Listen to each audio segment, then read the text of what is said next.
I'm going to just open it up for Q&A in a minute, but I'd like to ask Angelique, how did it come about for you for casting the movie? Like, how did the whole process start for you? Well, I got a call from Renee Haynes. She's a casting director that I've known for, gosh, over 20 years. We had just finished doing Hostiles together, and this was right on the heels of that. So we had just kind of rolled from one right into the other. How do you like working with Renee? I love working with Renee, yeah. Good. Yeah. That's good. And Lulan, how did this come about for you, this film? You know, I was in the middle, I'm a choreographer and a dancer and director of a native dance company, indigenous dance company. I was in the middle of working with all of my artists, and I got a call to audition, and I said I'm too busy, and I think I said it a couple of times. When I came to understand that character, there's some research I did on the historical figure of Mrs. McLaughlin. Her name wasn't Susan in real life. She was a really complex character who was doing what many Native people were doing up until maybe the American Indian movement, which is like, in order to live, in order to not be subject to the massacre, like to be sort of pushed down into that way, like, let's learn English, let's figure out how to do things the way they're telling us so we can live. And, but she was a writer, like in that era, she was a writer. She published a book about Lakota legends, and she was called Ina by the people, which, as you know, is like a huge Mother. term of respect. Yeah, I mean, mother, that's like, you know, so she was called that by, so she continued, like, while you can see she was what we sometimes call an apple. She was like there with her, you know, Wasicha husband, and sort of trying to follow the way and make everyone do that way. But she was meanwhile advocating. She was constantly nursing her people, and so she earned that kind of respect. And I was really interested by the complexity of that. And I'm a dancer, so I tend to express myself with my body, but in corset, you're very restrained. And I realized that she too had very limited, so like the things I could do would be like hold the plate a little too long. Even in language, you know, Sam Rockwell is an Academy Award winner, and he said the hardest thing he had to do was learn the Lakota language. But any Native actor coming into almost any film is asked to learn any language and expect to speak it just like that.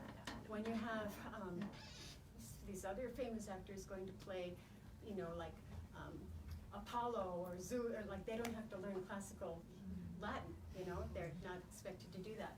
So I look at, you know, Native actors as the most, you know, richly talented, incredible people. I mean, I know for me, I was given a little glossary of Lakota accented 18th century English, which shaped how my lips had to move. So I had the tiny choices I had, like I said, of holding a teacup too long.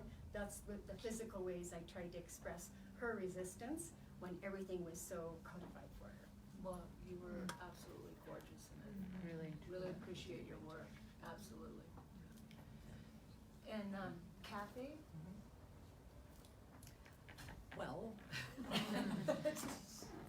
I'm a costume designer. I was not the designer of this film.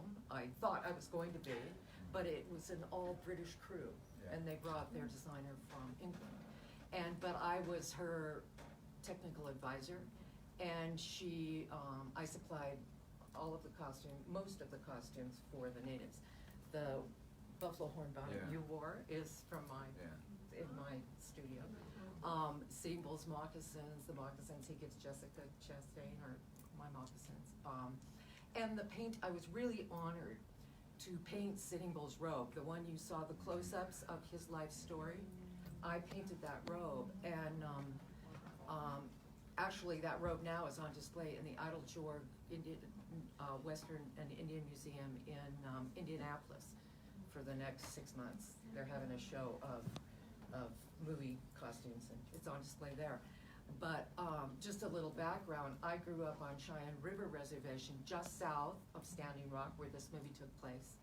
I actually have sundanced on the spot where the ghost dance was, the last ghost dance that you guys were doing next to Sitting Bull's cabin. And so for me, it was a great honor to paint that robe. It brings up a lot of emotion, I have to say. Yeah. But I studied all of those drawings of Sitting Bulls exist. They're in 3 different museums. One of them is the Peabody Museum in Boston. And I studied those original drawings before I painted the road, so that they would be almost identical to his style. I know, this movie's was really good. It was really good. David, you've done a lot of acting, so. Would you like to share your experience of this You grew film? up there too, just west of there. Yeah, actually too. Home ta huyepi, shukmantu sapa miao. Lakota gichi nakota macha. I'm David Mithander. I'm an actor, but I'm really a Lakota first and foremost. You know, so Lakota is my language. It's a language I was first speaking when I was little. It was really, this is the first time I've seen this movie, so it was really, really cool to see it and really powerful. So I'm still kind of taking it all in, because I've done quite a bit of stuff, and most of it I never watch ever. So this is one of the, my wife and daughter dragged me out here to watch it. And so I don't usually like to go out in public ever or watch stuff, because I usually, I'm at home with the horses and stuff. So, but it's really strong, really powerful. I'm really proud to have been part of it. Hopefully you all liked it, and it's really true. I grew up really traditional Lakota as a sun dancer, and I really liked the way they told the story, because our ceremonies, my sister Kathy and myself and my daughter Amber, our religion was illegal from 1890 till 1978, and so sometimes it's hard for me to talk about our religion, because when I was growing up it was still illegal, and so I never talked about it. Like, I'm from the Fort Peckington res in Montana, but during the school year I grew up in California, so I was taught never to talk about it. Like, a lot of my friends, my Washuchu friends, white friends, never knew I spoke another language. They didn't know I was a different religion. They had no idea what my life was like, and it was really hidden. We'd go back home, and when we drive from California back to our res, with my parents, it'd be like island hopping. We'd drive from reservation to reservation, because back in the 60s, it was dangerous to be Indian out there in Indian country, unless you stopped at reservations. So the only place we stopped at. But I'm really thankful that they told the story, and that, like, my daughter and my other children hopefully can see it. And what I'm really happy about is that my daughter and my daughter's time, our religion has always been legal and open. And I love the way that she's able to share about it, and people are able to tell the stories now. Because I'm still really it's hard for me to talk about it openly to people. I grew up with it being illegal, and, uncles and aunties being locked up and institutionalized because of it. So, I'm really proud to have been part of it, and thank you for coming.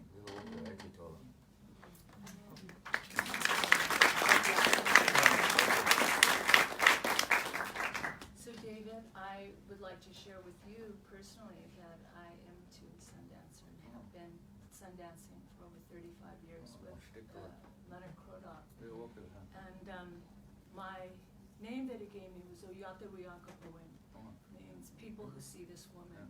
And so on Rosebud is where we dance. And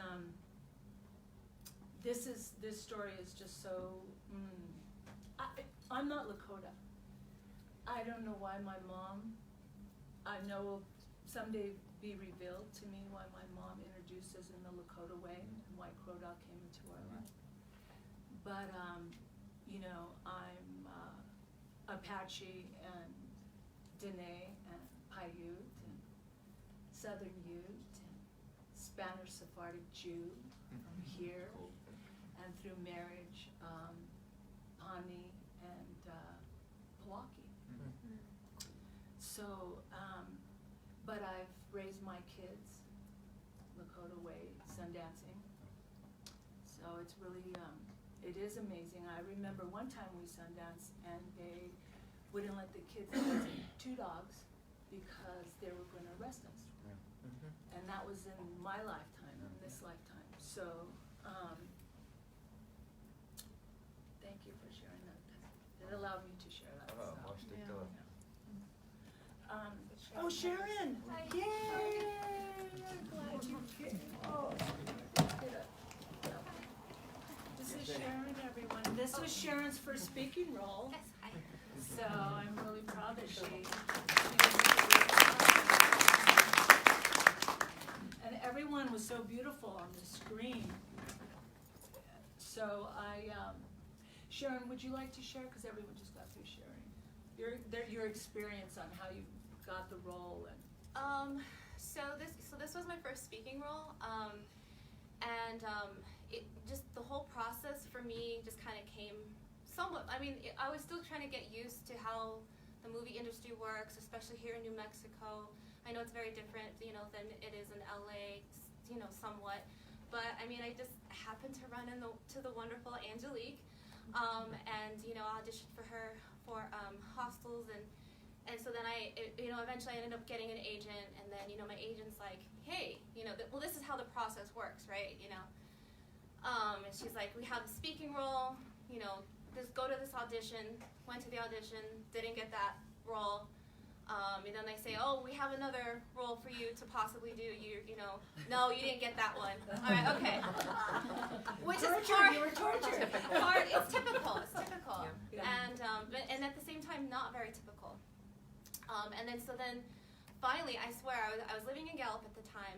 It was 11 o'clock at night, and I get home and I get an email from my agent. She's like, I have this role for you. It's Friday. Just got home from visiting my family here in northern New Mexico.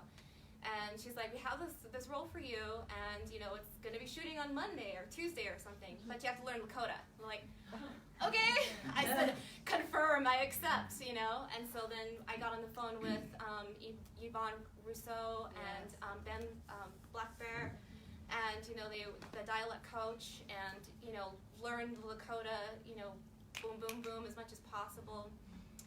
And it was just a very different experience for me being on set than in general, because when you're doing background work, you're there for 12 hours a day, 16 hours a day. You get to meet all the wonderful New Mexico actors that are here. You build up this nice little family of people. And this was a very different experience for me, because it was like, okay, you're going to be in here. All right, I get off the shuttle. They ushered me into rehearsal right away. Like, okay, this is what you do. Here's your baby. We're setting up shots. We're blocking. We're doing this. And I'm like, oh my gosh, like, what the heck is going on here? And then they're like, okay, lunchtime. So we went and we had lunch, and I got to meet Rulan, and got to talk to Yvonne for the first time, and Ben Black Bear, he gave me a Lakota name, and a few more parts. And the best part about it, which I thought was just really, really cool, because it happened, and this never happens, but it happened right in front of my eyes. Was one of my friends who was a background, they said, you're going to be working with this guy, and he's going to be, talking to you, pantomiming with you about, who your role. Well, you saw the role. And then there's like, well, we're going to give you some lines. They gave him lines right then and there, and that was his first speaking role, his first SAG project. That doesn't happen often at all, but it can happen. And so Cosme, he got his thing there, and boom, it just happened. We were, going back and forth, with our lines and stuff, and I got to say hi to the background, and I got to see Andrea, and I got to see, Dawn, and I got to see all my friends, that were there, and said hi, and then I was ushered out. And they were like, good job, Sharon, you've been dropped, and then I went home. And that's what you call, like, a day player, right? It was just like boom, boom, boom, boom, boom. Whereas, I really kind of was, I swear I was sad. I was missing that 12-hour day where you get to chat and be with everyone in the background. We're here to work, Sharon. We're here to work. 12-hour day. But yeah, it was just a great experience, and so it was very short. It was very sweet, but I loved it. The director of photography, Susanna, and I met my friend Pierre, who was a set decorator. Just everybody was just so wonderful, had so much life and light, and it was just this beautiful set, and I really, really, really loved my role, because I'm going to keep it PG, but, for me, what it said to me was,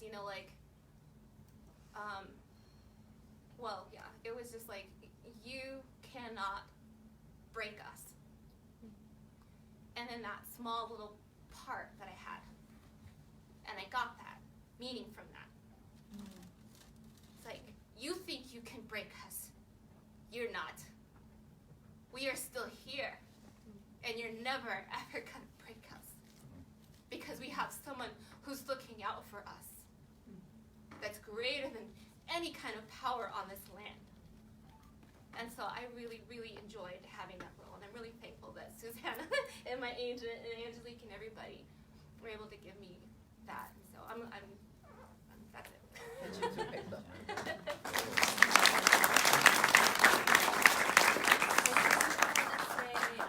What she mentioned, Yvonne Russo and Ben Yes. Blackbeard, I just wanted to mention, so we Yes. did have Yvonne Russo's Lakota, and she was a supervising producer, and she helped coordinate between the producers and casting. We brought a bunch of Lakotas, that came down from Montana and South Dakota to play roles, and Ben Blackbeard was the dialect, I don't know what you call him, a dialect coach or Lakota.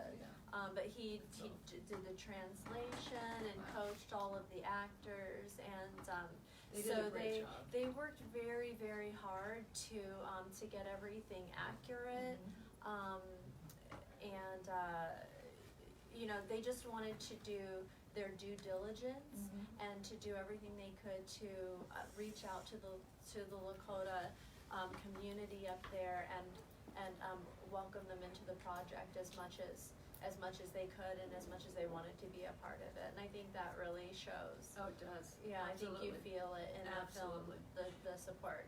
Film doesn't lie.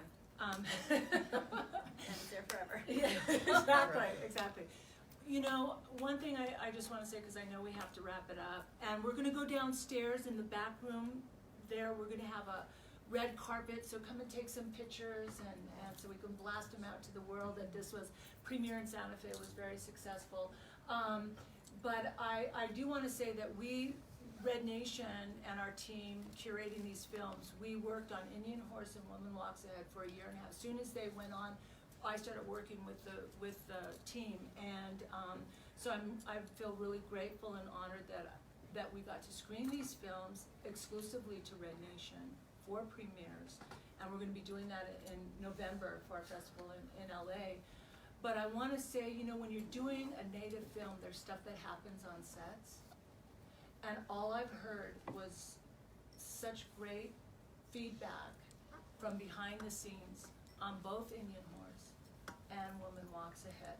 So that says a lot about who's behind the scenes, the medicine behind the scenes, and how it's handled with the production team. And Yvonne Russo is wonderful producer, so yeah. So I just wanted to say that. Because this means there's going to be more native films being made.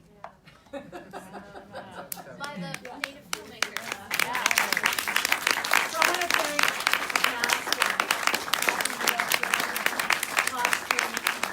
Let's go take some red carpet. Everyone's invited to the red carpet.